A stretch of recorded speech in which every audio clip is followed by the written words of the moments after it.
Así es. Nuestro Centro Internacional de Administración y Comercio tiene más de 29 años al servicio de la ciudadanía y está dividido en 4 ejes de proyección, ¿no? El principal va enfocado a la escuela de negociadores, luego también a nuestra escuela de arbitraje y negociación.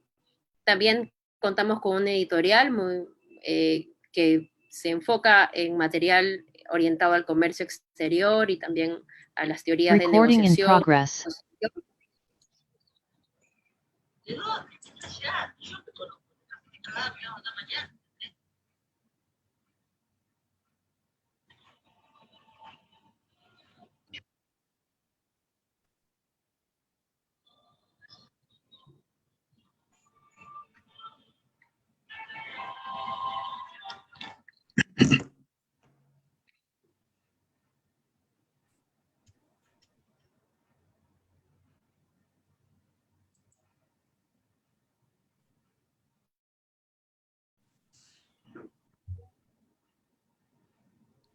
Ya volví, parece que los problemas técnicos nos están acompañando también esta noche. Bien, bueno, ahora sin más preámbulos vamos a dar inicio a la primera exposición de la noche a cargo del economista Ricardo Sanabria. Él cuenta con más de 30 años de experiencia laborando en bancos nacionales y multinacionales.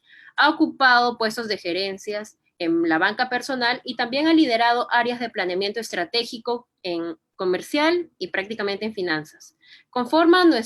Es parte de nuestro staff de consultores del CIAC y tiene un programa de alta dirección en la Universidad Pacífico. También cuenta con estudios de maestría y administración en la misma universidad. Está especializado en finanzas por la Universidad ESAN y en Business Intelligence en la UPC. También cuenta con el programa gerencial sobre mentalidad digital en la Universidad San Martín de Porres. Con ustedes, el economista Ricardo Sanabria. Muchas gracias, Fiorella. Gracias a todos por su presencia. Les voy a compartir unas láminas para exponer esta primera parte que habla sobre alternativas de inversión en la banca nacional. Bien. Vamos a hablar sobre la importancia del ahorro, la planificación. Vamos a hablar sobre el contexto económico, que es muy importante para poder tomar decisiones de inversión y ahorro.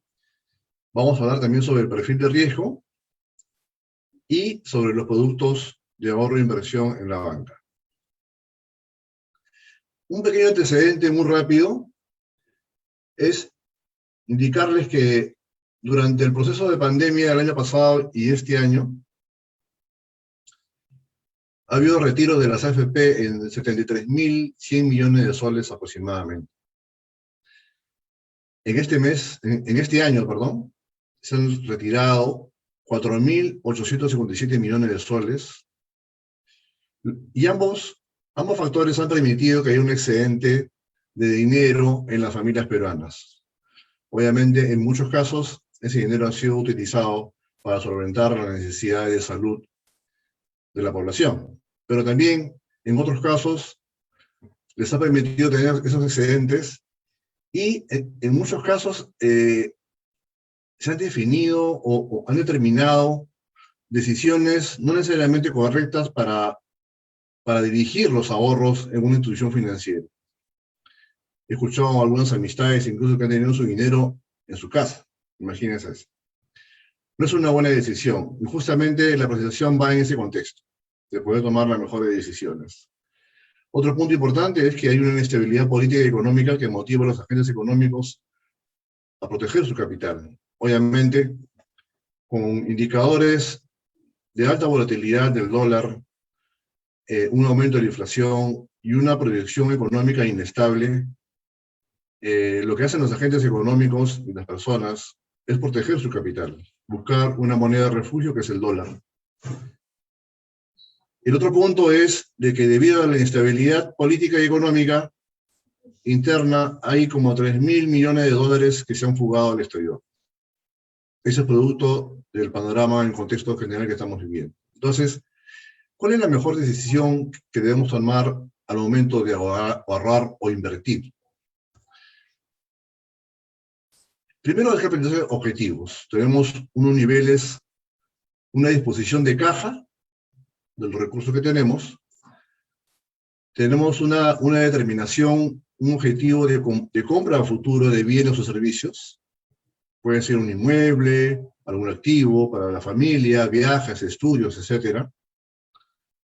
Pero también podemos disponer un porcentaje de nuestros ingresos a inversión. Y justamente lo que trata la presentación de hoy es esa parte que destinamos a la inversión, ¿cómo lo vamos a manejar? ¿Cómo vamos a planificar? Una inversión para generar ahorro, para generar rentabilidad, a qué plazo, cuál es la mejor opción en el mercado, tanto nacional como internacional. Entonces, hay un esquema que debemos seguir para poder determinar la mejor alternativa de inversión. Es analizar las variables del mercado. ¿Qué está pasando con la inflación? ¿Qué está pasando con la tasa de interés? ¿Cuáles son las proyecciones de la tasa de interés? ¿Qué está pasando con el tipo de cambio? ¿Cuál sería la proyección del tipo de cambio? ¿Qué es lo que ha pasado en los últimos meses? Y una variable general, que es el PBI. Podemos hablar de las ventas, podemos hablar de la inversión privada, inversión pública, etcétera, pero pongamos un escenario del PBI. Entonces tenemos que analizar el contexto económico. El contexto económico nos va a permitir determinar cuál es la variabilidad que tienen estos indicadores. La fluctuación de variabilidad que tienen estos indicadores, porque estos indicadores no van a afectar el rendimiento esperado de mi inversión. Otro punto importante es el perfil de riesgo. ¿Qué perfil de riesgo tenemos? Tenemos un perfil de riesgo conservador, un perfil de riesgo moderado, un perfil de riesgo alto, porque de esa manera se va a determinar la distribución de la cartera más óptima. El otro punto a tomar en cuenta son las alternativas que hay en el mercado, que es lo que vamos a ver en este momento. Uno, o sea, analizar las variables externas, definir nuestro perfil de riesgo y a la vez poder saber en qué productos del mercado bancario local e internacional podemos invertir. Yendo al contexto económico, hablando de la coyuntura, tenemos que medir otros aspectos generales, ¿no? El aspecto económico, político, cómo llegó la pandemia y las expectativas. Estos factores influyen en la volatilidad de las variables, de la inflación, la tasa de interés, el tipo de cambio y el PBI. A través de este análisis muy genérico, que vamos a hacer acá de una forma muy general, vamos a poder determinar si estas variables de inflación, tasa de interés y tipo de cambio van a tener una volatilidad alta, baja o moderada. Porque, repito, estas variables influyen en el rendimiento, el comportamiento de las inversiones que vamos a tener. A nivel de indicadores generales, como sabemos, el tipo de cambio ha tenido un crecimiento importante, un aumento importante, ¿no? La devaluación en este año ha llegado a 12.6%, Incluso con la confirmación de Manuel Velarde en el BCR, el viernes pasado cerró en 4.08 y hoy día se ha mantenido en 4.08. No había ninguna variación. Y por otro lado tenemos los indicadores de la Bolsa de Valores que vienen decreciendo en el año 19.5%.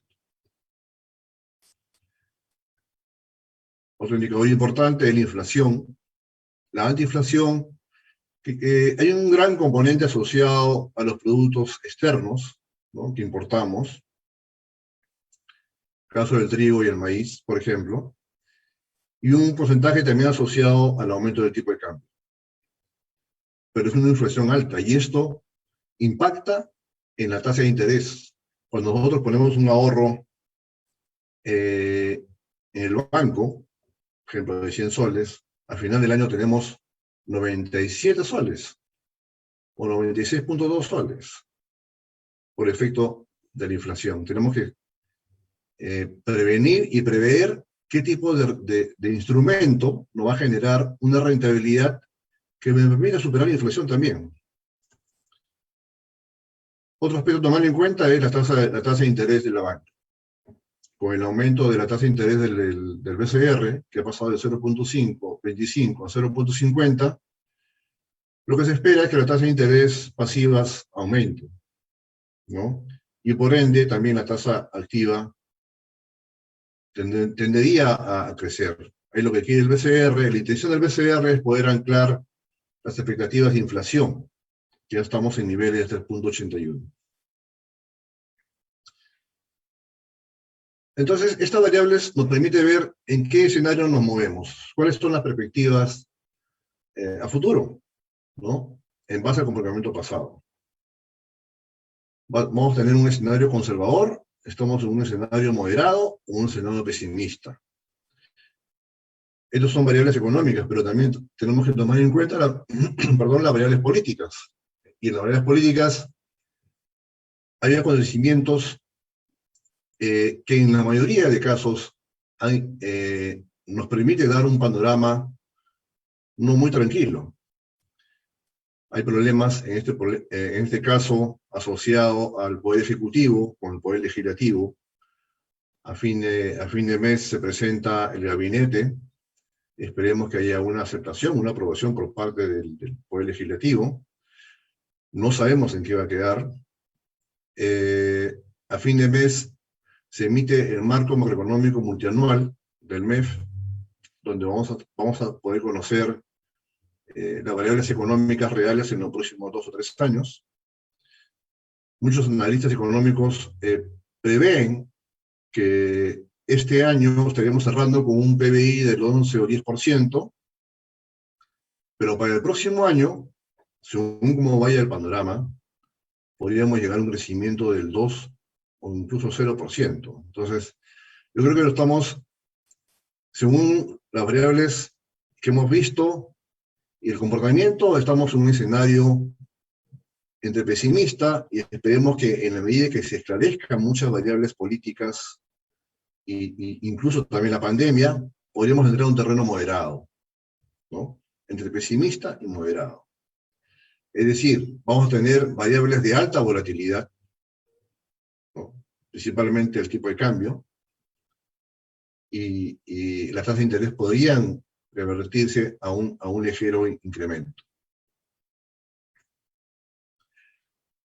En resumen, el comportamiento del tipo de cambio y la bolsa de valores obedece a señales poco claras del futuro y rumbo de la economía. La mayoría de indicadores de expectativas sobre la economía en general se mantienen en el tramo pesimista. Los agentes económicos no tienen mucha confianza para poder realizar inversiones privadas. Están esperando algunas noticias o informaciones o algunos acuerdos pro mercado, ¿no?, para eso. Luego, el BCR, obviamente, lo que quiere con subir a 0.5% es anclar la inflación. Por otro lado, tenemos una recuperación económica internacional que viene creciendo y con mucha solidez a nivel externo. Este tema lo va a profundizar más Rafael en su exposición. Y consideramos que tenemos un escenario pesimista por el momento, ¿no? Donde los agentes económicos y las personas van a proteger su capital, van a seguir refugiándose en el dólar y el dinero va a seguir saliendo al exterior, ¿no? Esto debido a la alta volatilidad de los indicadores. Por otro lado, vamos a hablar de los perfiles, el perfil de riesgo. Es importante saber, conocer cuál es tu perfil de riesgo. Para eso es necesario unas 5 preguntas, podrían ser también algunas otras, pero yo he puesto unas 5, que es, ¿cuál es tu objetivo del depósito de la inversión que vas a realizar? ¿A qué va a estar destinado? ¿A buscar rentabilidad? ¿A comprar un bien? ¿Conoces las alternativas de inversión? ¿Conoces los papeles? ¿Qué instrumento conoces antes de invertir? ¿Cuál es el plazo requerido? ¿Un año o 2 años o más? ¿Cuál es el rendimiento esperado? ¿Esperas cubrir la inflación por encima del 4%, 5%, o esperas de repente un 10%? ¿Y cuál es la pérdida esperada también, ¿no? Puede ser una pérdida esperada del 5, 10 o 15%. Son variables que van a determinar en qué nivel de perfil de riesgo uno se encuentra la persona que va a invertir. Entonces, en términos generales, el perfil de riesgo puede ser bajo, medio, alto. Un perfil de riesgo bajo va a tener como esperanza de rentabilidad también bajo, ¿no? Porque va a optar por papeles mucho más conservadores, mucho más estables. Un perfil de riesgo mediano tiene una rentabilidad esperada mediana. Y un perfil de riesgo alto es un poco más arriesgado, va a esperar rendimientos mucho más altos también, ¿no? Un ejemplo de una estructura de cartera podría ser esta, en la cual una persona de nivel conservador podría optar por concentrar sus inversiones en papeles de muy bajo riesgo, el 75% y el riesgo medio 25%. Para una persona que tiene un comportamiento, un nivel perfil de riesgo mediano, puede ir incrementando los niveles de riesgo alto, pero la persona que tiene un perfil de riesgo alto, obviamente tiene concentrado en papeles o instrumentos de alto riesgo con mayor rentabilidad. Este es un ejemplo de cómo se estaría estructurando la cartera en función a tu perfil de riesgo. Es muy importante. Ahora vamos a pasar a ver los instrumentos de la banca de forma tradicional, es lo que vamos a ver. Pero antes de hablar de la banca y sus instrumentos tradicionales, es importante tomar en cuenta lo siguiente: la calificación de riesgo. O sea, depositar, también, cuando uno va al banco y deposita, también genera un riesgo. Y eso está en su calificación. La calificación de riesgo es elaborada por las clasificadoras y le ponen una nota a las instituciones financieras. Esa nota está en función a su solidez financiera, a su gestión comercial, a sus proyecciones de futuro, ¿no? Y es importante saber, si yo voy a dejar un dinero a una institución financiera, cuál es la calificación de riesgo que ellas tienen, ¿no?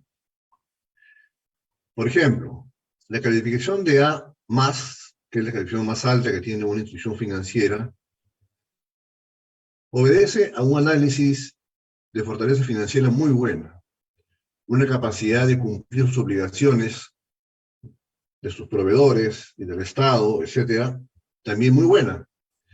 Y el impacto del entorno, es decir, la pandemia, todo lo que se viene, una posible crisis, no tiene un impacto significativo. Por lo tanto, le da una perspectiva de proyección futura estable. Y así hemos puesto lo que está, esta es una información pública, lo pueden encontrar en la SBS Perú.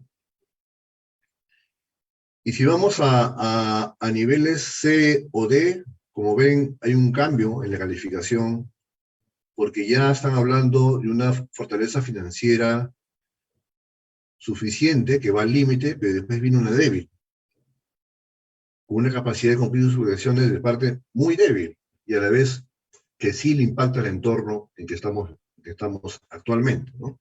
Entonces, y con una perspectiva negativa. Así que, ahora, lo que es claro es que el sistema bancario peruano es una de las más sólidas de Latinoamérica, no hay ningún problema. Sin embargo, hay instituciones financieras como cajas municipales, cajas rurales, o cooperativas, que pueden estar en una situación también complicada, dado el entorno, y por eso tenemos que tener información actualizada al respecto, ¿no? Vamos a hablar de las cuotas a plazo. La tasa de interés está diferenciada por el plazo de vencimiento. Hay algunas instituciones financieras que le ponen más tasa de interés a mayor plazo, como que también le ponen más tasa de interés a montos más altos. Dice, existe atención de clientes en banca exclusiva. Es cierto, yo he tomado información pública, que es el tarifario de los bancos, sin embargo, es importante tomar en cuenta que si el depósito es de 500.000 soles o de 1 millón de soles, ese dinero va a un área que se llama banca privada, banca exclusiva, banca premium, donde las tasas de interés le pueden subir un poco más, ¿no? Hay un cobro de penalidad en todos los casos por cancelación anticipada, y van a ver también que hay una relación más o menos directa entre la calificación de riesgo y la alta tasa de interés de las empresas bancarias. Y también en base al requerimiento que tiene cada institución bancaria. Cuanto más requerimiento de fondeo tienen, aumenta su tasa de interés, ¿no? Acá vemos la relación, he separado a los bancos, separado del ranking de entidades como las financieras y las cajas rurales de ahorro y crédito y las cajas municipales de crédito. ¿Por qué? Porque este grupo de instituciones financieras tiene un alto costo de operación y por lo tanto sus tasas de interés son siempre altas y su tasa activa también es mucho más alta para poder cubrir su margen y cubrir su costo operativo. Para tener un margen más alto y poder cubrir su costo operativo. A diferencia de las empresas bancarias tradicionales. Entonces, lo que vemos acá es un ejemplo de plazo de un año, es un ejemplo,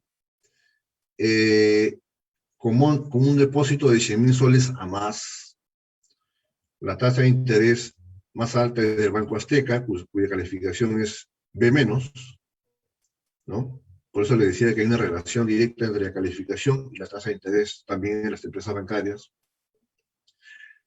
Pero más abajo vemos al BBVA, el crédito, con calificación mucho más alta, una calificación excelente, ¿no? Digamos así, y está con una tasa más baja en el pago de cuentas a plazo. ¿Por qué? Porque estos bancos se fondean también a través de emisiones de bonos, ¿no? Se fondean a través de líneas del exterior, tienen una amplia red a través de todo el Perú y permiten tener muchas cuentas de millones de clientes y el costo de fondeo se reduce tremendamente, ¿no? A diferencia de las primeras instituciones financieras, donde tiene una red a nivel nacional muy acotada, ¿no?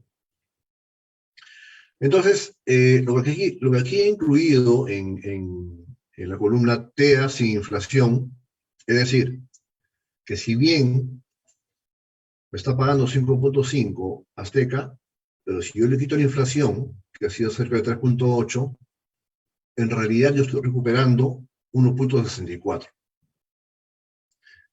Y así sucesivamente. Significa de que, perdón, el BBVA que está pagando 0.10, pero sin embargo, mi poder adquisitivo la he perdido a 3.56%, ¿no? O sea, tenemos que medir en términos reales los indicadores, en base a los indicadores, en términos reales, lo que me está pagando una institución financiera. Eso por el lado de los soles. Igual por el lado de las cajas rurales, de ahorro y crédito de los Andes es el que más está pagando, una calificación de B-.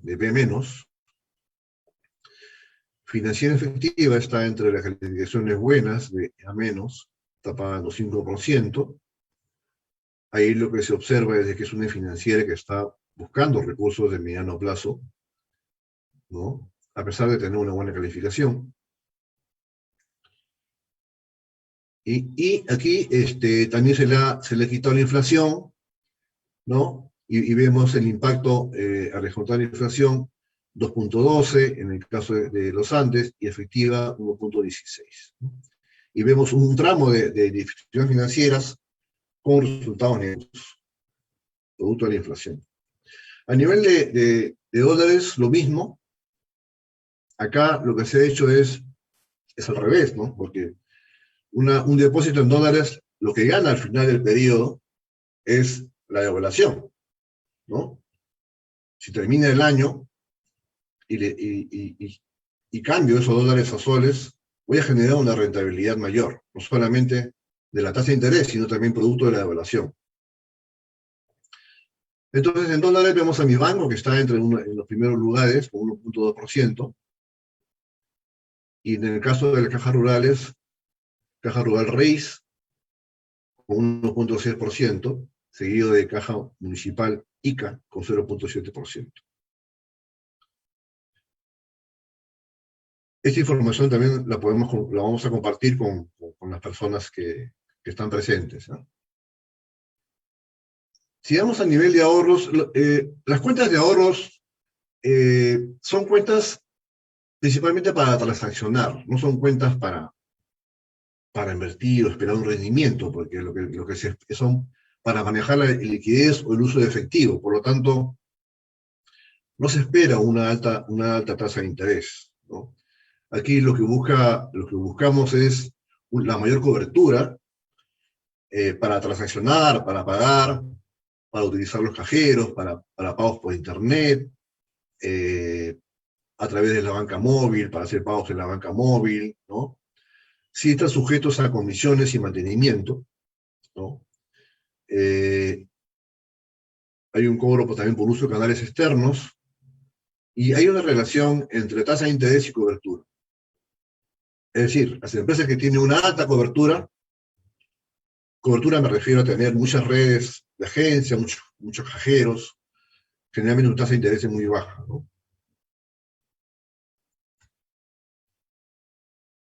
Si vemos la información, a nivel de tasa de interés en soles, para un ejemplo de 50.000 soles a más, Banco GNB tiene el 3.75% de tasa de interés, seguido de Ripple con el 3%, ¿no? Pero al quitar la inflación vemos que son datos negativos. Ojo, aquí no lo estoy incluyendo las comisiones por uso de cajero automático de otro banco, no estoy incluyendo otros costos de mantenimiento, donde haría que la tasa de interés, obviamente el rendimiento real del producto sea mucho más negativo.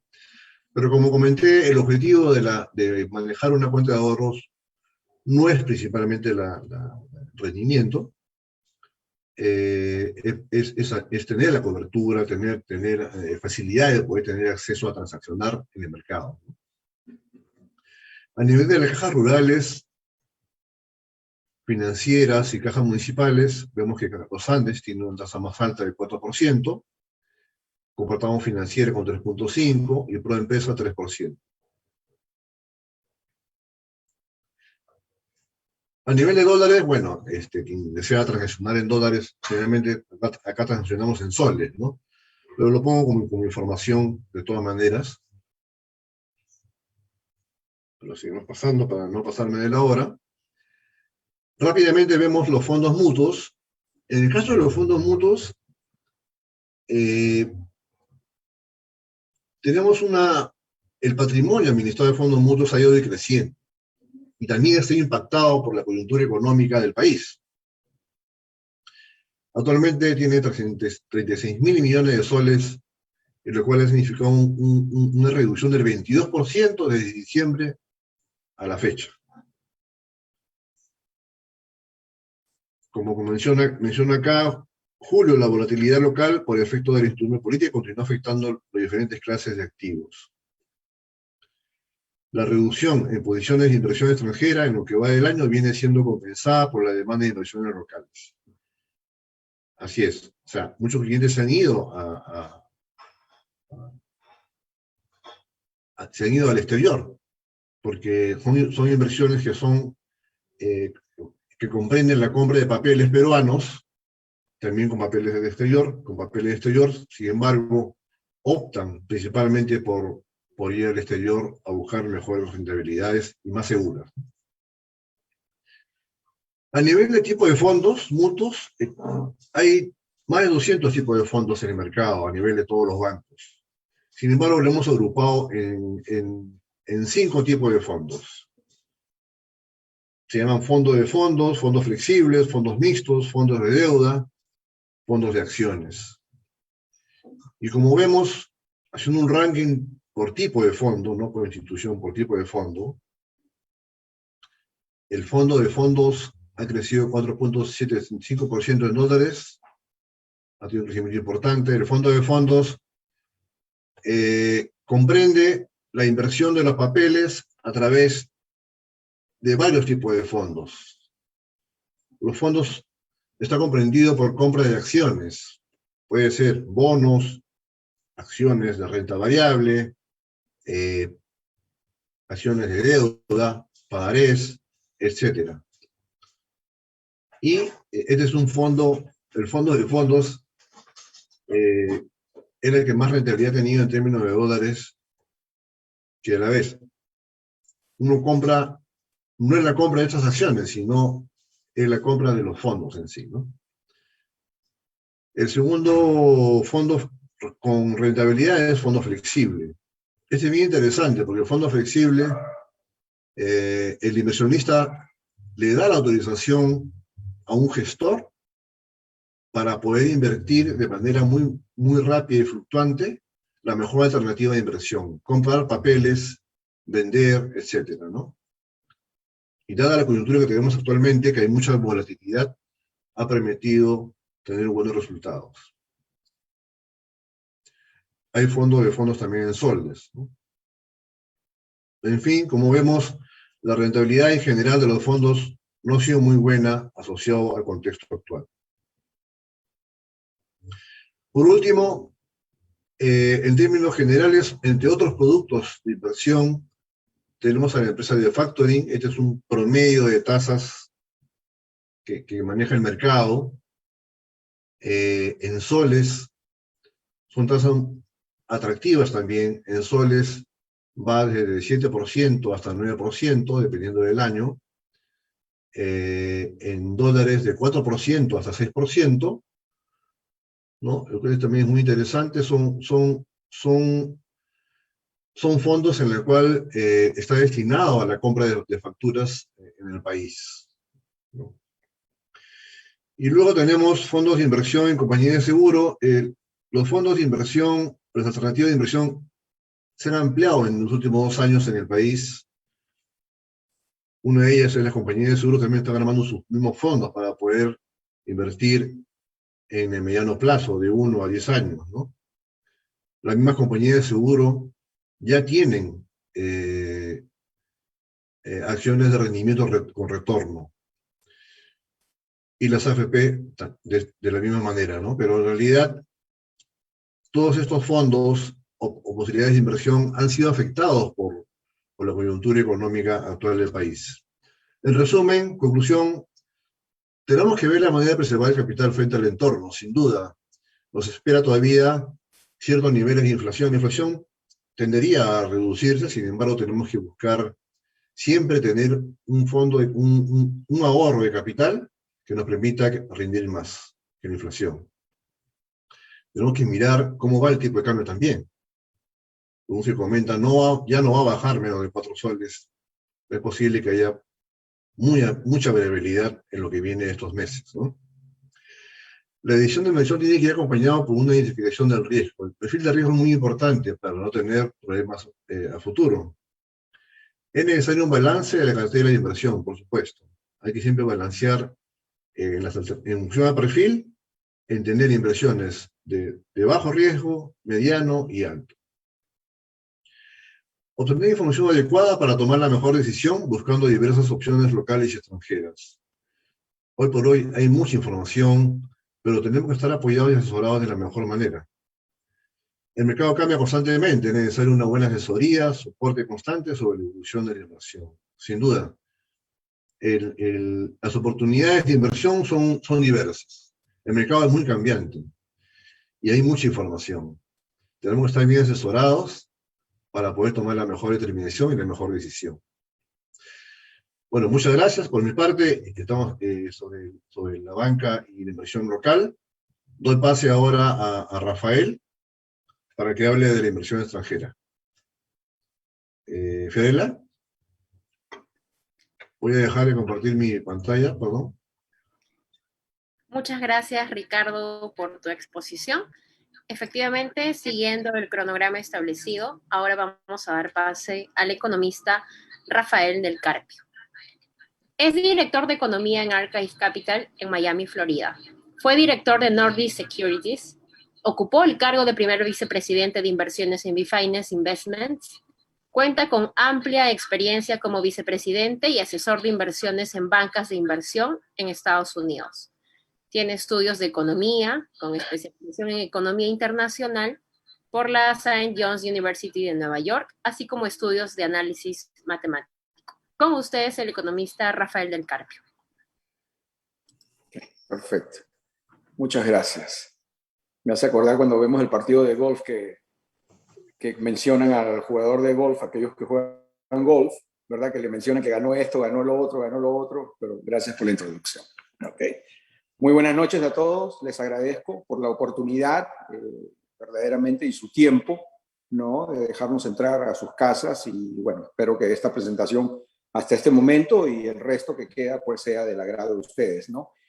Mis presentaciones son bastante interactivas, me gusta escuchar de cualquier tipo de comentario, lo pueden escribir, ¿no? Como dicen, levanta la manito, creo que es la modalidad en el Zoom, ¿verdad? Pero si tienen alguna pregunta, por favor, con mucho gusto, ¿no? Otra vez, mi nombre es Rafael del Carpio. Mi experiencia viene más que todo en la parte de Wall Street. Toda la vida he sido asesor financiero, economista, asesor financiero en todo lo que es la parte de inversiones, ¿no?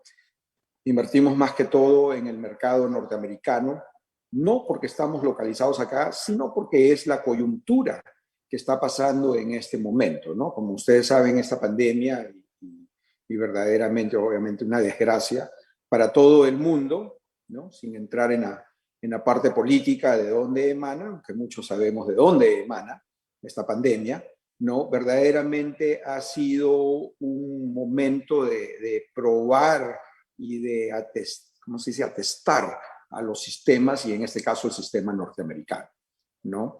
El mercado norteamericano, el gobierno norteamericano, el perfil norteamericano verdaderamente respondió rápidamente, como decimos en inglés, swift, ¿verdad? Verdaderamente fue la forma en que respondieron el año pasado, uno, creando la vacuna. Obviamente, gran parte de esta vacuna, como ustedes saben, viene ya de una base que tenemos de muchos años.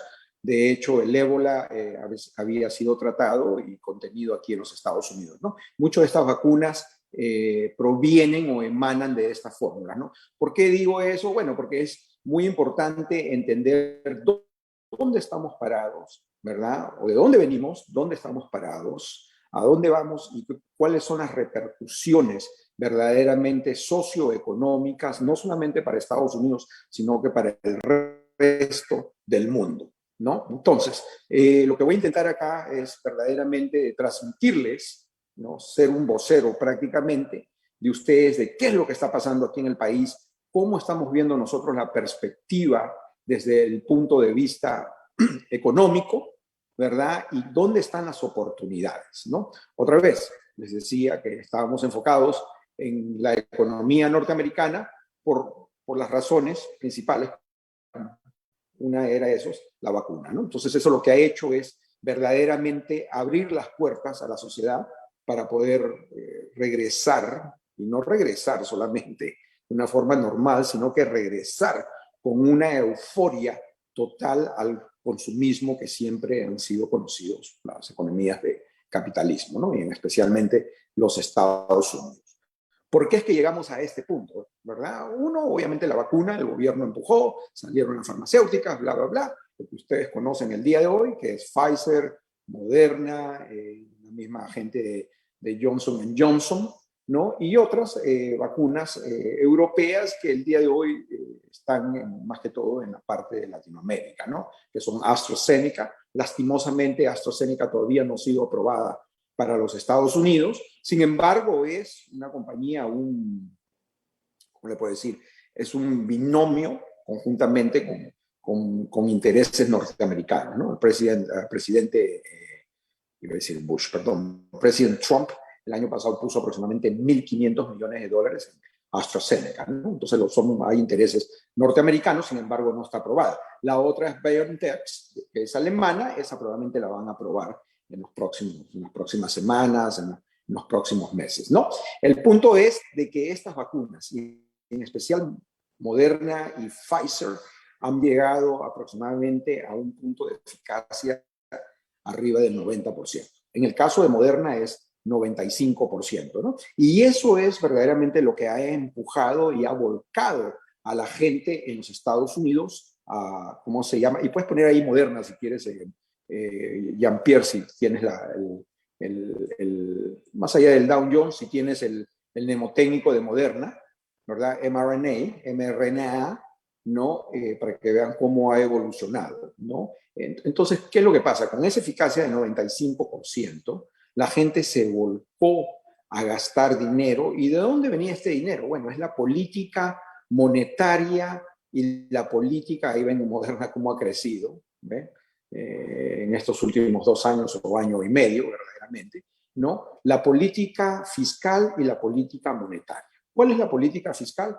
Ya ni sencillamente es el dinero que el gobierno norteamericano inyectó directamente al consumidor norteamericano, ¿no? Estamos hablando arriba de 4 trillones, con T de Tomás, 4 trillones de dólares en menos de un lapso de 6 meses, ¿no? Entonces la gente se pudo mantener, aquellos que quedaron desempleados pudieron tener dinero para gastar, las corporaciones que recibieron este dinero pudieron mantener gran parte de sus empleados en las planillas, ¿verdad? Pero lo que esto creó verdaderamente al final del día fue un ahorro espectacular.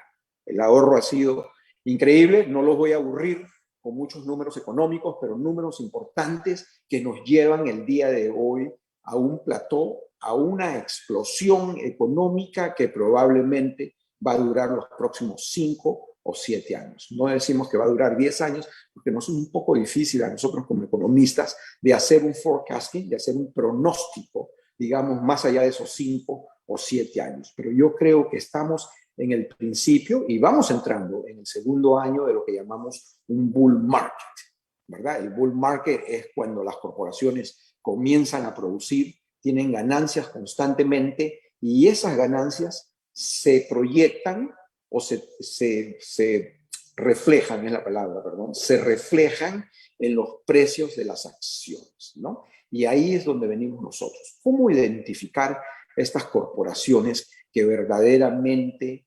vienen a un paso cabalgante bastante fuerte, ¿no? Viento en popa, básicamente, como decimos, ¿no? La segunda parte de la ayuda monetaria o de la ayuda, del incentivo económico, perdón, ¿no? Es la ayuda monetaria o la política monetaria.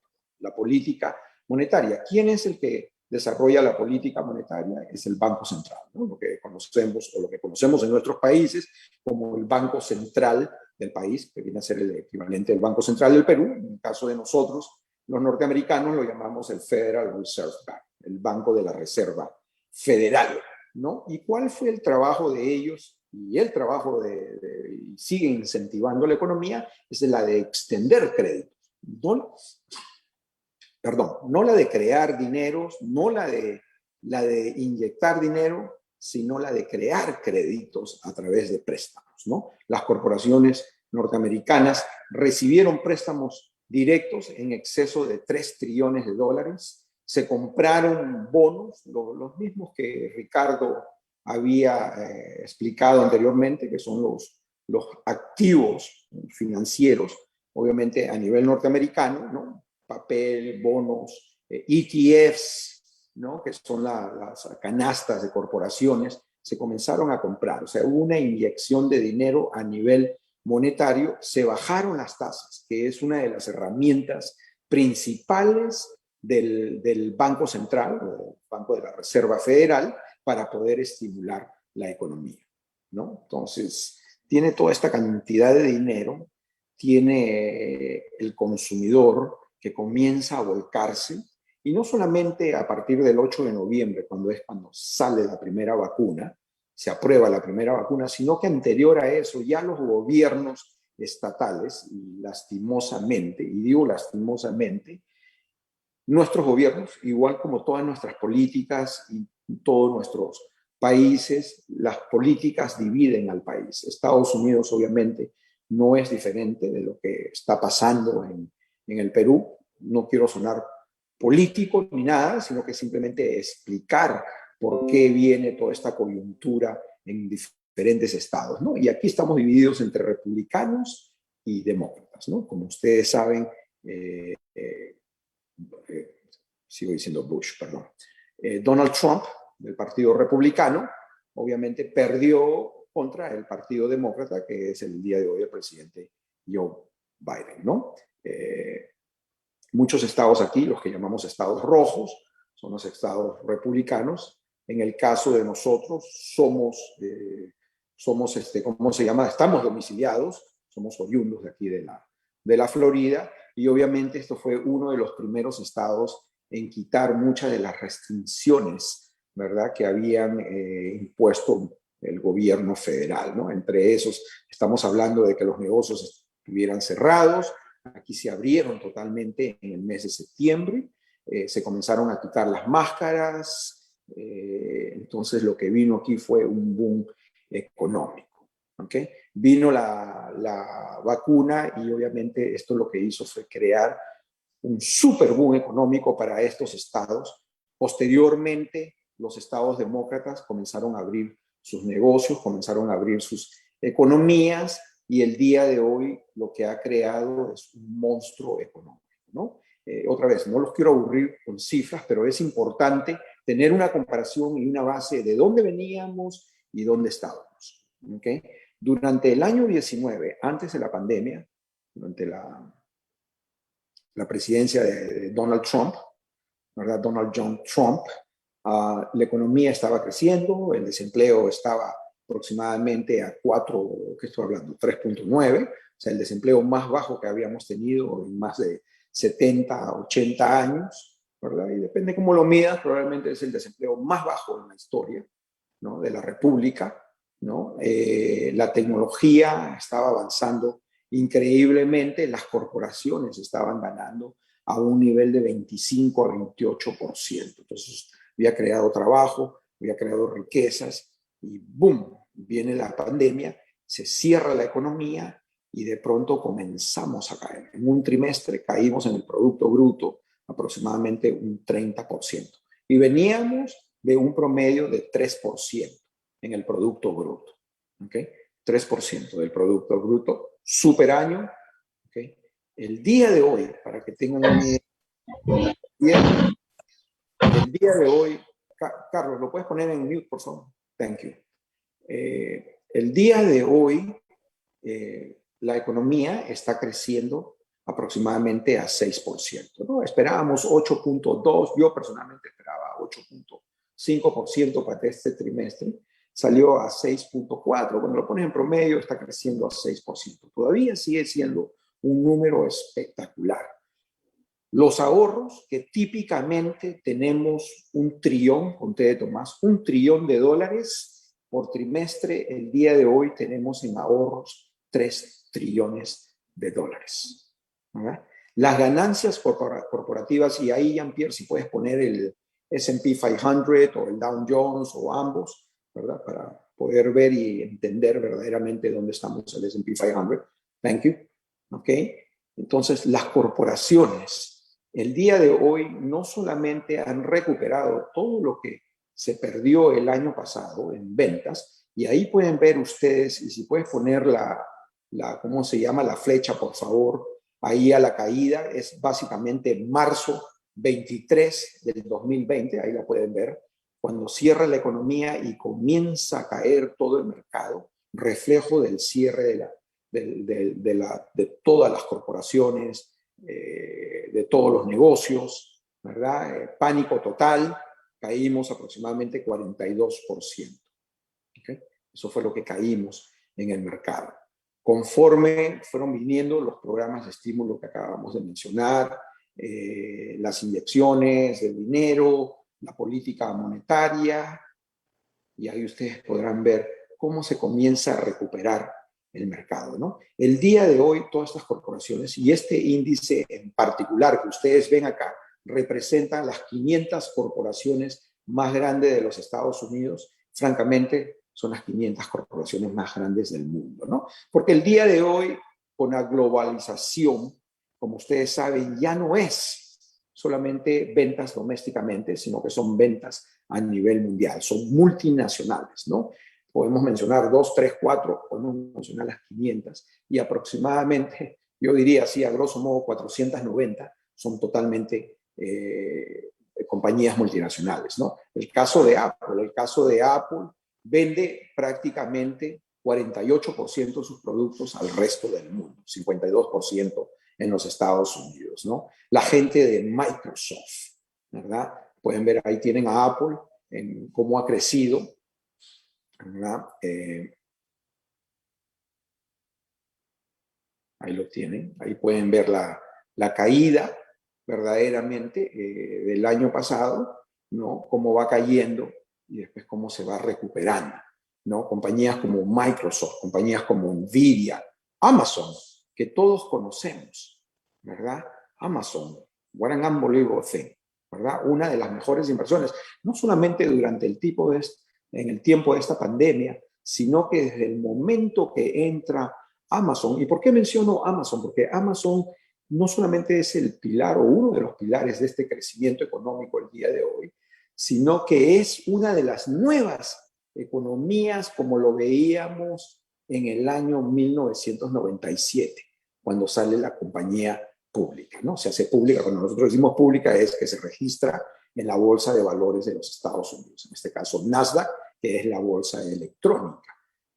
Para que tengan una idea, si hubiera usted invertido $10,000, el día de hoy tiene 21 millones de dólares. Ese es el poder de inversión, ¿no? Y esa es una de las cosas que estoy tratando de atar mucho de esto, en parte con la presentación que hizo mi querido Ricardo, ¿verdad? El riesgo que uno puede tomar en estas inversiones. Mucho tiene que ver con el horizonte de tiempo, a dónde quieres llegar, con el tiempo, para qué necesitas, ¿no? Las grandes oportunidades que se han creado a raíz de esta pandemia, sin olvidarnos, francamente, más de 2 millones de personas que han fallecido. Aquí en nuestro país se han muerto más de 638,000 personas, ¿no? Lastimosamente tenemos, y tengo que mencionar esto porque es parte de toda esta coyuntura económica, el día de hoy los contagios están subiendo. Ojo, no están subiendo porque no está funcionando la vacuna, todo lo contrario, 95%, 90% en el caso de Pfizer y casi 70% en el caso de Johnson & Johnson de eficacia, nos ha protegido. Son aquellos que no están vacunados, lastimosamente. Anoche se murieron 538 personas en el país. Granted, somos 350 millones aproximadamente de población, son 538 fallecidos. Lastimosamente, 96, 97% de ellos no estaban vacunados, ¿no? Yo creo que el mensaje está bien claro, que si no nos vacunamos, obviamente corremos el riesgo de contagiarnos y de morirnos.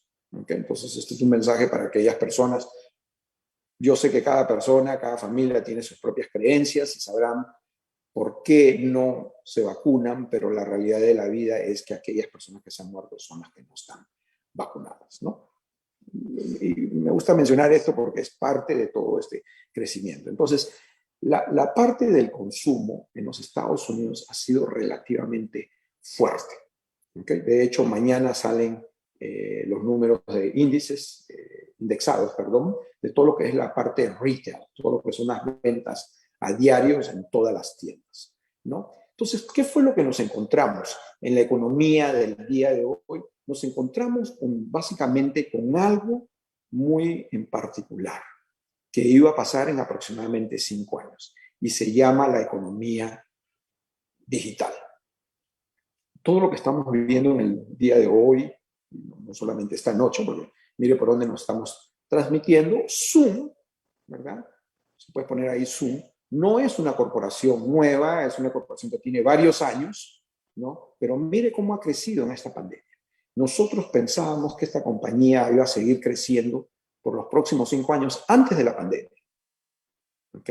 Pensábamos que iba, mire cómo creció, ¿verdad? Estamos hablando de una acción que costaba $40 hace 1 año y medio atrás. Su pico llegó a ser aproximadamente 535, si no me falla la memoria. 535, 540, algo así. ¿Okay? El día de hoy está en 355. Entonces, toda esta parte de la economía digital se comprimió dentro de estos 7, 8 meses, 1 año y medio. Entonces, hemos tenido una aceleración total de lo que es la economía digital. ¿Y qué fue lo que pasó verdaderamente? Bueno, se comenzaron a desarrollar diferentes plataformas tecnológicas en todo el frente de estas corporaciones grandes. Y aquellas compañías que fallaron, porque fallaron en desarrollar una plataforma tanto de logística, tanto de distribución, a nivel digital, y no que las compañías no tengan tecnología, todas las compañías tienen tecnología. Yo viajo mucho por Latinoamérica, pero una cosa es tener la tecnología hacia el público, la otra es tener la tecnología detrás de la producción. ¿Cómo traemos toda esa producción a la mesa? ¿Cómo distribuimos todos estos productos? Un ejemplo típico de eso es Walmart, ¿verdad? Ustedes, muchos de ustedes o todos ustedes que han estado por acá, por los Estados Unidos, han visto Walmart y el tipo de tienda, ¿verdad? El crecimiento que ha tenido, la dominación dentro del mercado, ¿no? Como ha sido Walmart. ¿Por qué? Porque ellos tienen obviamente una plataforma o se han adaptado a la nueva economía digital, ¿verdad? Donde ellos pueden distribuir productos en menos de 3 o 4 horas. Si no lo tienen en la tienda, se lo mandan a su casa en menos de 24 horas. De hecho, si usted me pregunta quién es la competencia de Amazon, es Walmart, ¿no? Mucha gente dice, bueno, la competencia de Walmart es Amazon. Es al revés. Para mí es al revés. La competencia de Amazon es Walmart. Es cuidado Amazon porque Walmart viene fuerte, ¿no? Ahí detrás de eso viene Target, que es la otra compañía. Lastimosamente, este tipo de tecnologías ha ayudado mucho a eliminar gran cantidad de las compañías pequeñas. Uno, porque tal vez no tenían los recursos económicos. Dos, verdaderamente no tuvieron la visión, ¿no? Como ha sido el caso de muchas tiendas. Una tienda que tenía mucho dinero hace muchos años atrás no adaptó. Y estoy seguro que todos ustedes la conocen. Se llama Sears. Sears es el típico ejemplo, el de no adaptarse, el de no cambiar su tecnología y ver cuáles son las necesidades del consumidor. Y eso fue lo que le pasó a Sears, desapareció totalmente. Queda una que otra tienda por ahí, pero están quebrados, ¿no? Macy's iba en ese camino. El día de hoy Macy's se ha recuperado bastante. La acción estaba en $5. Si no me equivoco, esta tarde a las 4 cerró aproximadamente a 18.50, 18.45. Obviamente ese movimiento en el precio es una muestra de que están cambiando su tono verdaderamente y aplicando las nuevas plataformas. ¿Okay? Entonces, tiene la tecnología. Los Estados Unidos produce aproximadamente 85% de toda la tecnología en el mundo y nos hemos dado cuenta que una vez más, en momentos problemáticos, en momentos en que la economía global necesitaba un respiro, necesitaba un pulmón nuevo, ha sido Estados Unidos verdaderamente el que ha venido a la mesa. Porque cuando se da cuenta de las otras economías, y créanme, no estoy tratando aquí de mantener un score en un partido de fútbol, sino que simplemente comparar verdaderamente lo que está pasando en el resto del mundo, usted se ha dado cuenta que la China comienza a bajar en su producción.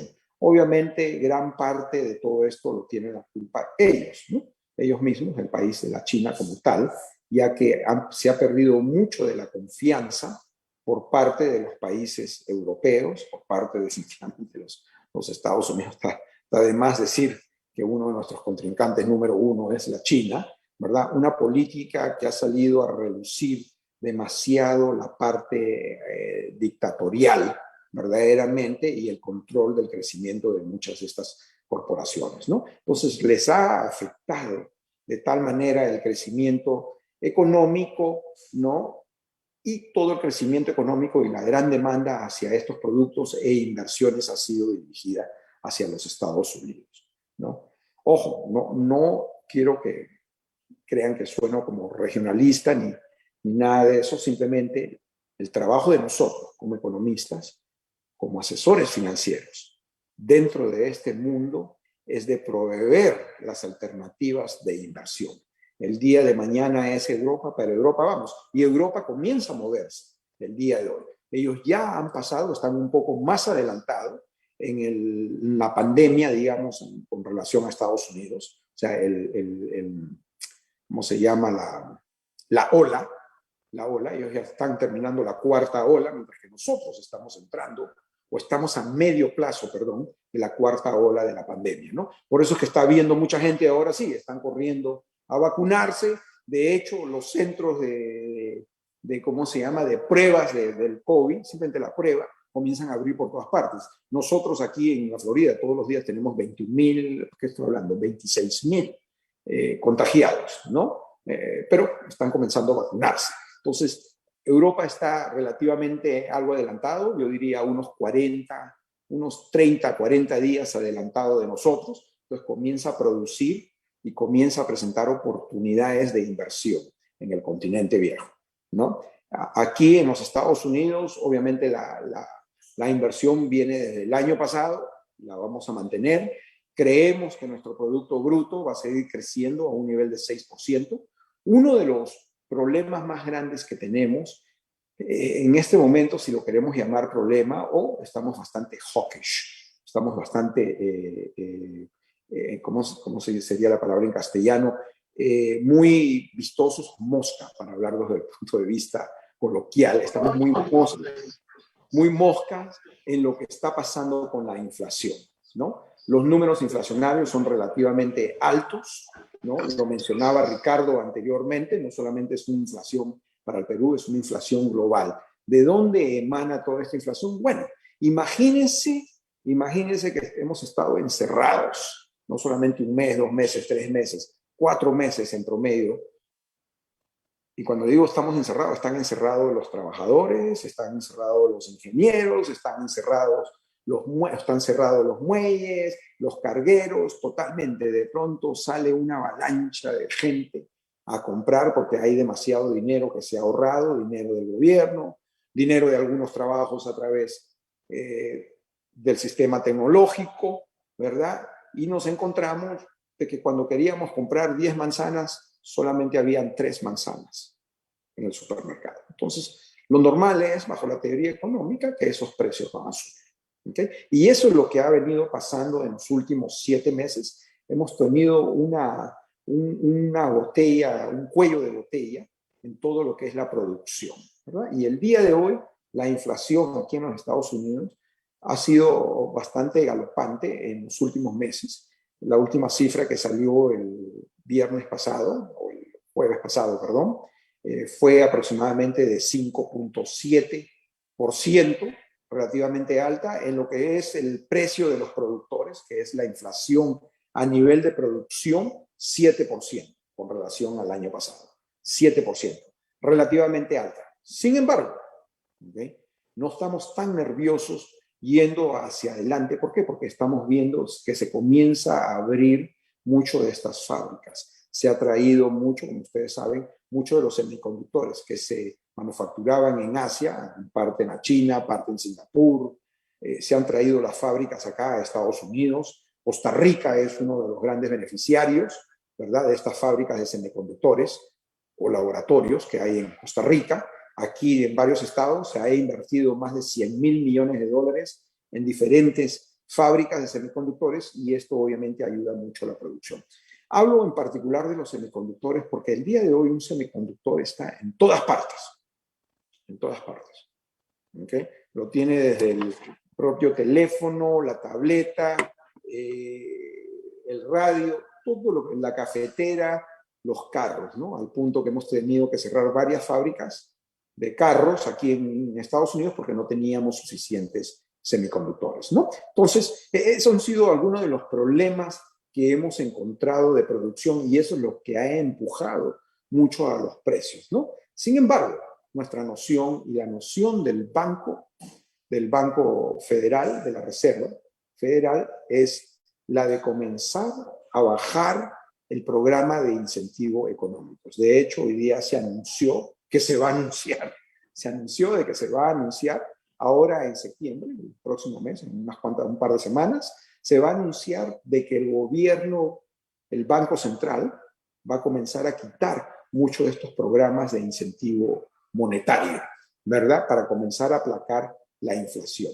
No creemos todavía, yo personalmente creo que hay un divorcio, ¿verdad? Entre quitar, o sea, aplacar el estímulo económico y lo que es la subida de las tasas. Yo todavía veo un divorcio ahí, porque típicamente, no quiero meterme mucho en teoría económica, pero simplemente explicar de dónde es que vienen usualmente las subidas de estas tasas. La subida de las tasas por el Banco Central vienen a raíz de inflación, pero esta inflación en parte también ha sido incitada por la inyección de dinero tanto del gobierno federal como el gobierno en la parte monetaria, ¿no? La política monetaria. Entonces, teniendo todo esto en cuenta, la pregunta que nos hacemos es, entonces, ¿dónde podemos invertir para poder seguir aprovechando esta coyuntura, ¿no? Un paréntesis. Hablé del bull market. ¿Qué cosa es el bull market? Es simplemente lo que ustedes vieron del Dow Jones. Puedes poner el Dow Jones ahí, Jean-Pierre, ¿verdad? Ponte ahí el Dow Jones. Y si lo puedes, no sé si puedes ponerlo a 15 años, ahí no sé si te da la gráfica aquí. O un máximo, I guess, me imagino. Ok, ahí ven ustedes, ahí está. Mire la caída del 2009. Ok. No, el 2009. Eso. Ahí es donde empieza el bull market. Cuando fue el final, o estábamos entrando al final de la caída financiera, o de la gran depresión, ¿no? La gran recesión, perdón, gran depresión fue en los 30s, la gran recesión del 2009, ¿no? Entonces empieza el bull market y mire hasta cuándo dura, del 2009 hasta el 2020. 11 años, ¿verdad?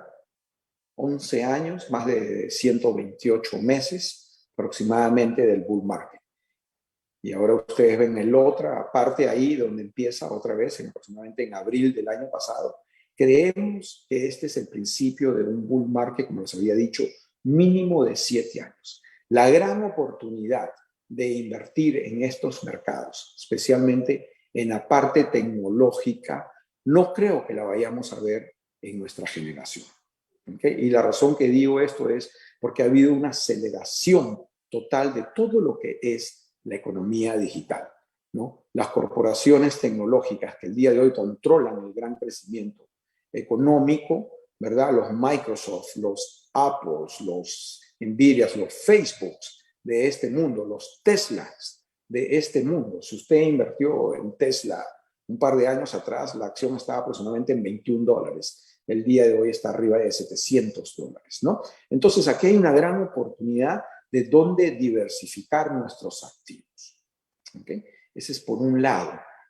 Por honor al tiempo, estoy tratando de cortar y ser muy breve verdaderamente, pero posteriormente se pueden comunicar con el instituto y ellos tal vez les pueden dar un poquito más de orientación específicamente y con Ricardo allá en Lima en armarles un portafolio específico para cada uno de ustedes que tengan un interés.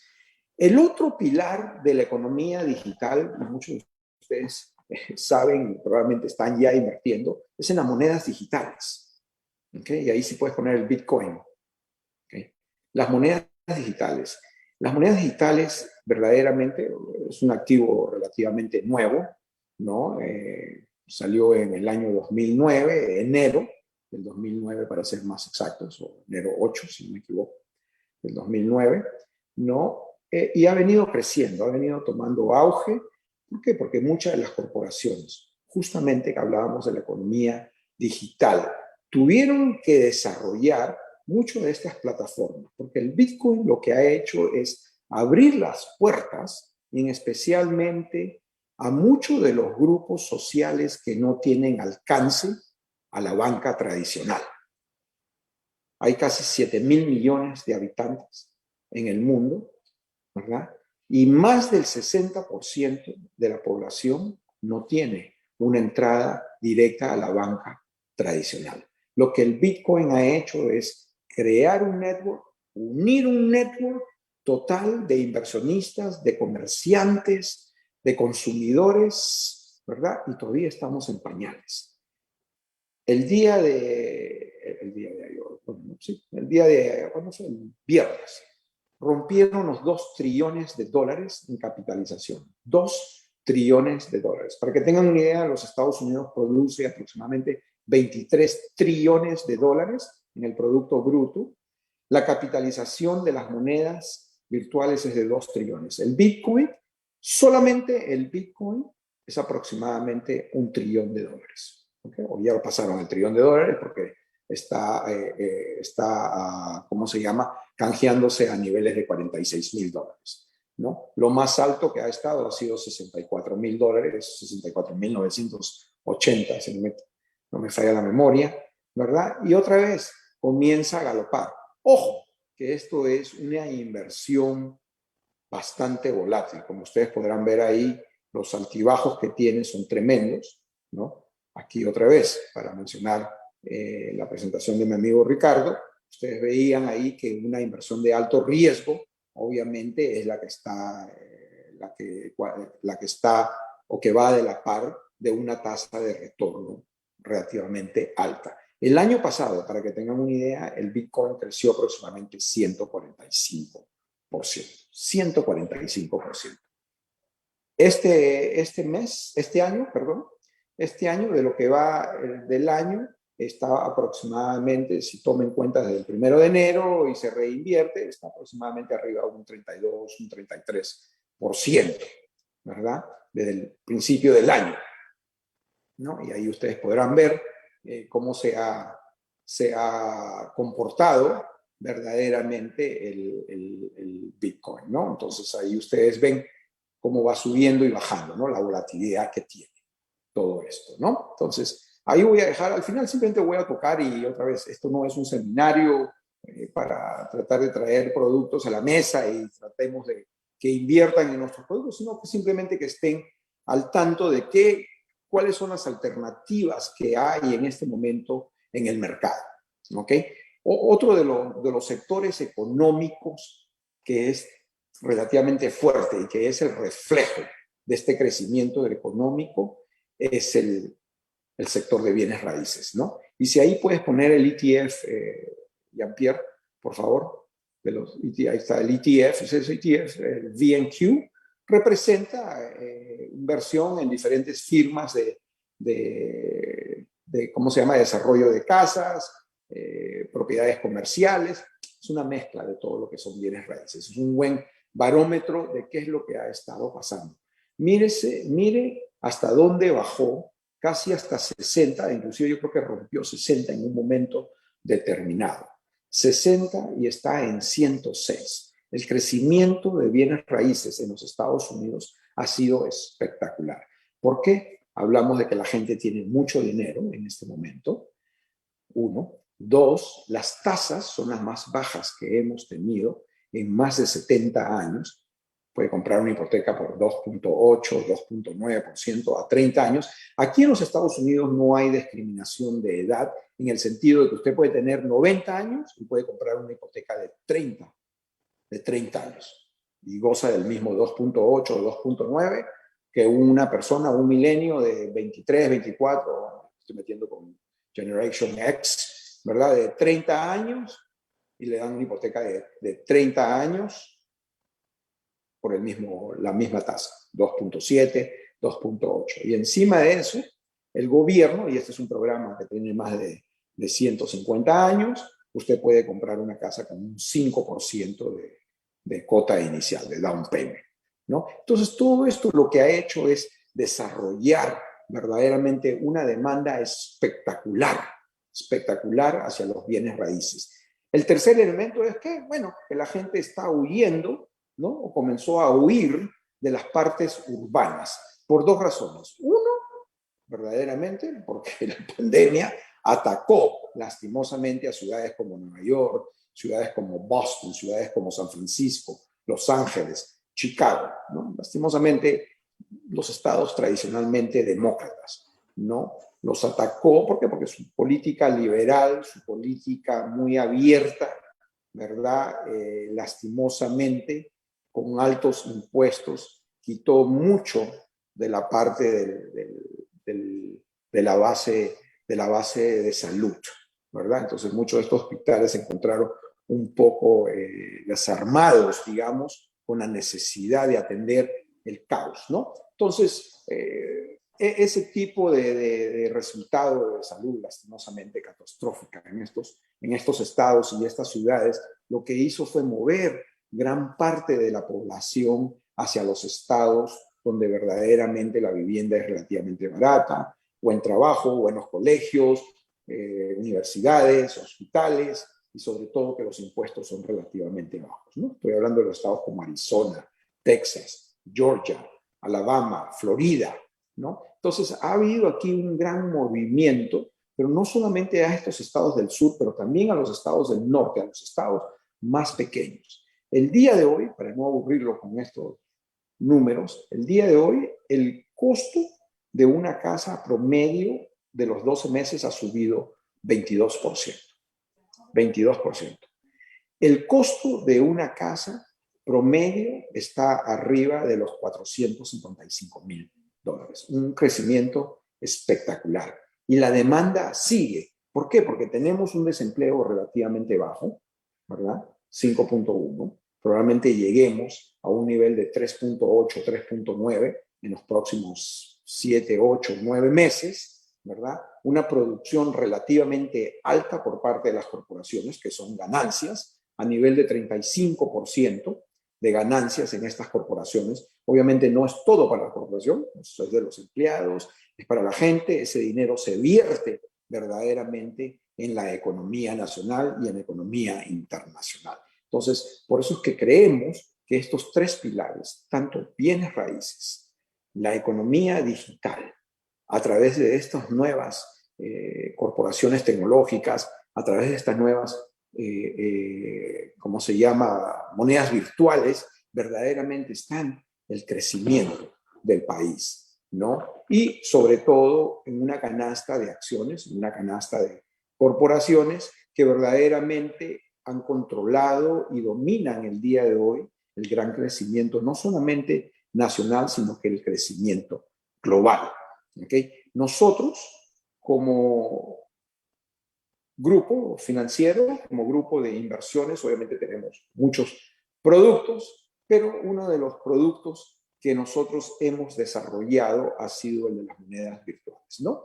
Para que tengan una idea, el año pasado, y esto se lo podemos hacer llegar, el año pasado el fondo de inversiones de monedas virtuales del grupo Achieve pagó 200% para nuestros clientes. Ojo, nosotros no queremos y nunca recomendamos que alguien invierta sin poder analizar verdaderamente con uno de sus asesores o con uno de nuestros asesores verdaderamente cuál es el riesgo de cada una de esas familias o de cada una de esas personas. No queremos que alguien venga y venda la casa. Hay un video que video, una entrevista que vi la semana pasada en CNBC, una familia que vendió sus casas, vendió los carros, vendió todo y compraron Bitcoin a $900. Obviamente, esa es la excepción, ¿no? Si invirtieron, se hace el cálculo, si invirtieron $1 millón, el día de hoy tienen aproximadamente, a ver, 1 millón, deben tener aproximadamente unos 18, 19 millones de dólares aproximadamente, ¿no? Entonces estamos hablando de 2 años y medio, ¿no? Obviamente no creemos que todo el mundo tire la casa por la ventana, pero lo que sí nosotros estamos recomendando que en todo tipo de inversiones debe haber algún elemento verdaderamente de diversificación dentro de estos productos. El otro lado, ¿verdad? El otro tipo digamos, de inversión es, como estamos hablando aquí, lo estamos viendo, es el de bienes raíces. Creemos que este crecimiento de bienes raíces va a proseguir. En el caso del sur de la Florida, casi llegan 900 personas al día. Y esto es solamente al sur de la Florida. Somos un estado de 21 millones de habitantes. Tenemos 2 de los centros o 2 de las ciudades de mayor crecimiento en el país. Una de esas es Cape Coral, que queda al oeste de la Florida, de la península, al sur de Tampa. Si alguno de ustedes ha estado en Tampa, ¿no? Y es la tercera de mayor crecimiento en todos los Estados Unidos, ¿no? Entonces, el trabajo de nosotros es el de identificar estos pozos, estos bolsillos, por decirlo así, ¿verdad? De oportunidades de inversión, ¿no? Entre los otros, obviamente, como les decía, son los portafolios administrados común y corrientes, verdaderamente, de los sectores económicos que están creciendo, y otra vez, que es el tecnológico, el financiero.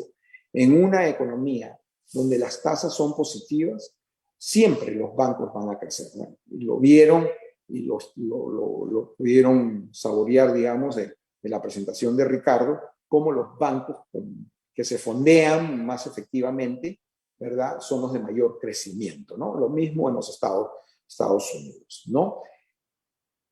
Dentro de todas estas cosas que hacemos, o sea, esto simplemente son algunos de los ejemplos verdaderamente que hacemos, el enfoque nuestro más allá verdaderamente, a raíz de lo que está pasando en nuestros países, llámese Venezuela, Argentina, que crónicamente es un problema crónico de estos gobiernos verdaderamente interviniendo en las finanzas del consumidor, del pueblo, ¿no? Otra vez, no quiero sonar político, pero esa misma inestabilidad política que el país presenta, como en este caso es el Perú.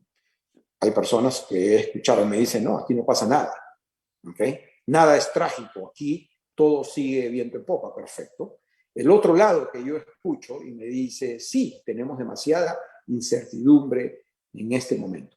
Entonces, más allá de verdaderamente hacer una inversión aquí en los Estados Unidos, nosotros nos hemos tomado, digamos, la libertad de crear, ¿verdad?, una plataforma para poder resguardar muchos de los activos de nuestros consumidores, de nuestros inversionistas, a nivel bancario. Simplemente tener un refugio en uno de los bancos norteamericanos, aquí en los Estados Unidos. Uno de ellos se llama Multibanco, es un banco con sede en Puerto Rico. Ojo, que Puerto Rico obviamente es territorio norteamericano. ¿Y por qué en sede de Puerto Rico? ¿Por qué? Porque lo hace un banco internacional. Y al hacerlo un banco internacional, verdaderamente, oye, esa foto parece Messi ahí, pero bueno, no es cliente de nosotros, por si acaso, ¿no? Pero bueno, al ser un banco internacional, se pueden abrir cuentas desde su país, sin tener que viajar a los Estados Unidos. Pueden abrir una cuenta común y corriente, una cuenta corriente, perdón, como cualquier otra chequera en cualquier otra parte de los Estados Unidos, pero sin tener que venir a los Estados Unidos, ¿no? Es un banco en línea, 100%, es lo nuevo, es lo verde, digamos, ¿no? Tiene banca personal, banca comercial, totalmente, otra vez, es un banco norteamericano y ellos reportan a la Reserva Federal de Nueva York, ¿no? Son obviamente regulados por los bancos por los reguladores norteamericanos, ¿no? Otra vez, es un banco norteamericano. Pero queríamos poner esto a la orden verdaderamente porque sé que muchos de nosotros, más allá de pensar, ¿cuánto dinero podemos hacer? ¿Verdad? ¿Cuánto podemos hacer crecer nuestro patrimonio? Lo primero que estamos pensando como familias. No, otra vez. Por favor, vean esto con ojos abiertos, la oportunidad, y no me refiero a los productos, me refiero a lo que está pasando en este momento en el mundo financiero, ¿okay? En el mundo global, ¿verdad? La oportunidad que se nos está presentando el día de hoy de aprovechar, de invertir en estos activos y hacer crecer nuestros patrimonios y protegerlos, probablemente no vamos a tener otra oportunidad dentro de nuestra generación. Esto que acaba de pasar verdaderamente nos ha abierto las puertas para aprovechar esa nueva coyuntura global. Es la gran oportunidad. Y verdaderamente les agradezco mucho por su tiempo, por escuchar nuestro pregón, por escuchar mi pregón, y ojalá que esto ayude o agregue un granito de arena a sus preocupaciones o a sus inquietudes que puedan tener en todo lo que es las finanzas. Muchísimas gracias, muy agradecido por la oportunidad. God bless everybody. Muchas gracias a ti, Rafael, por brindarnos esta exposición. Bien, ahora vamos a pasar a nuestra sección de preguntas. Rogaría que los participantes que tengan alguna inquietud pudieran escribir a través del chat y de ese modo pues podríamos responder de manera muy sucinta pero también ordenada. ¿Sí? A ver si es que mientras tanto yo los voy leyendo.